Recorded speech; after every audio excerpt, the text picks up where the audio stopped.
एक छोटे से गांव में जहां रात का सन्नाटा कभी कभी डरावना हो जाता था, वहां एक पुरानी हवेली खड़ी थी।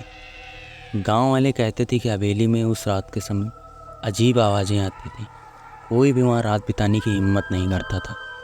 एक रात गांव के एक युवा लड़के मोहन ने अपने दोस्तों के साथ हवेली में रात बिताने का फैसला किया। उसने कहा, हमें डरना नहीं चाहिए, या बस एक पुरानी कहानी है और कुछ नहीं। उसके दोस्तों ने थोड़ी हिचकिचाहट के बाद मान लिया।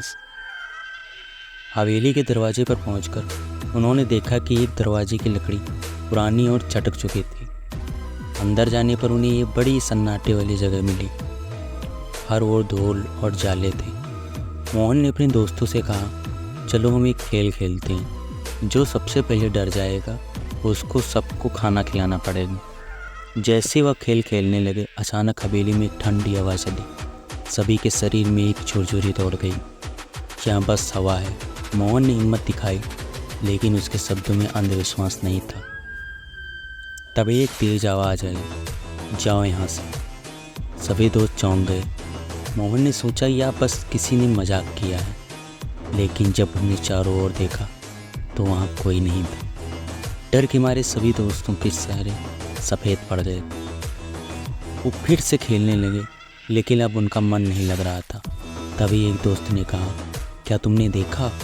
वहाँ एक परछाई थी। सभी ने तेज़ी से उस दिशा में देखा, लेकिन कुछ नहीं था। सन्नाटा और भी गहरा होता गया। फिर अचानक से जोर की आवाज़ आई, जैसे कोई दरवाज़ा बंद हुआ हो। सभी ने एक दूसरे को देखा और समझ गए कि अब उन्हें वहाँ से निकलना चाहिए। लेकिन जैसे ही वो बाहर की ओर बढ़े, दरवाज़ा अपने आप बंद हो गया। हमें यहाँ से जाना चाहिए, मोहन चिल्लाया, लेकिन दरवाज़ा नहीं खुला। अब उनकी सांसें तेज हो गई। अचानक उन्हें फिर से वही आवाज़ सुनाई दी, तुम यहाँ क्यों आए हो? तुम नहीं बचोगे। इस बार आवाज़ में खौफ था।